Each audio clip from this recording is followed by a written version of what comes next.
ఈరోజు నెల్లూరు జైల్లో పిన్నెల రామకృష్ణ రెడ్డి గారిని వాళ్ళ బ్రదర్ని కలవటం జరిగింది. నిజంగా చాలా బాధగా ఉంది. ఈ రాష్ట్రంలో కూటమి ప్రభుత్వం అరాచక పాలనకి, అక్రమ కేసులకి పిన్నెల రామకృష్ణారెడ్డి గారి కేసు ఒక నిదర్శనం అని కూడా చెప్పచ్చు.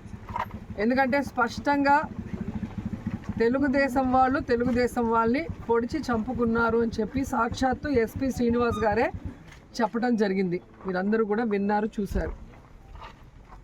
పచ్చపత్రిక అయిన ఈనాడులో పెద్ద అక్షరాలతో రాశారు, ఆధిపత్య పోరులో తెలుగుదేశం కార్యకర్తల్ని వాళ్ళే పొడిచి చంపేశారు అని చెప్పి.